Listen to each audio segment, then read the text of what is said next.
And I remember saying, God, I don't want to die today. And I don't want to die in this building. And if it's all right with you, I'd like to die later. Felt like this earthquake, something actually shook our television station. That's 5 miles away. In those first frantic minutes, no one was quite sure what had caused the explosion.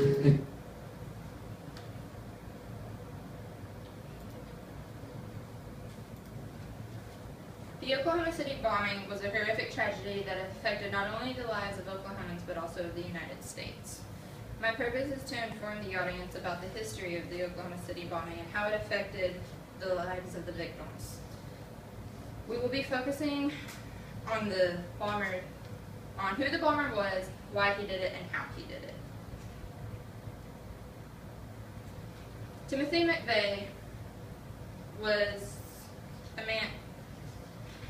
He was a man named Timothy McVeigh who was an anti-government militant, according to History.com. Timothy McVeigh was born in Pendleton, New York on April 23, 1968. When he was 20 years old, McVeigh joined the Army in 1988. He was asked if he wanted to discharge early, so he took the discharge in 1991. On April 19, 1995, McVeigh was only 27 years old. McVeigh bombed the Alfred P. Murrah building. In 1997, he was found guilty by a jury in Denver. In 2001, McVeigh was executed.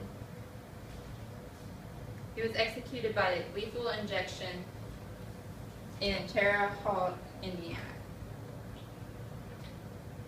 according to biography.com. Next, we will discuss the reasoning behind the tragedy. On April 19, 1993, there was a massacre in Waco. McVeigh thought the government handled the situation wrong. The government went in to the cold and shot them all up. No one knows why they shot them up or why they did it. So he became mad at the government and he planned the attack on the Murrah building.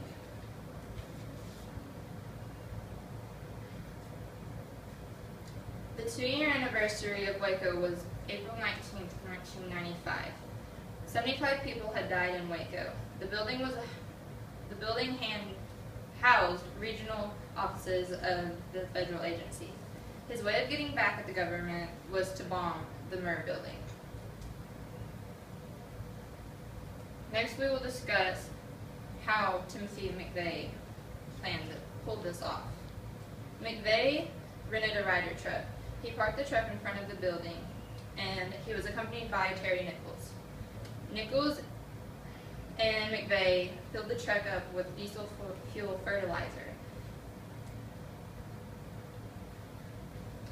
McVeigh and Nichols fled from the truck.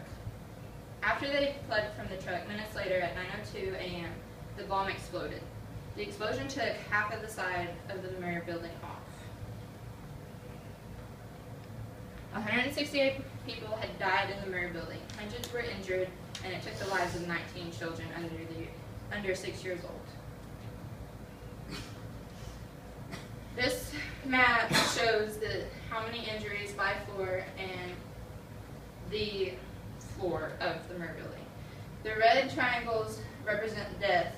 The yellow triangles represent how many were taken to the hospital. The blue triangles are who was treated and released on the scene, and green triangles represent not injured. Bailey Almond was only 1 year old. She was in the Murrah building when the explosion happened. She was born April 18, 1994. Bailey is represented as one of the ways to keep in memory of the victims who lost their lives. The bombing in Oklahoma City is one of the worst terrorist attacks in American history. Timothy McVeigh was a troubled militant who, with an understandable thought process. His reasoning behind the bombing was understandable, but did not hold the means to take innocent lives. His motivation and drive to carry out the bombing were selfish and eventually led to his death. The Oklahoma City bombing was a horrifying tragedy that affected the lives of many people. Timothy McVeigh was a very passionate militant who unfortunately took his anger out on very innocent people. Though it took many lives, for many, justice was served in the execution of Timothy McVeigh.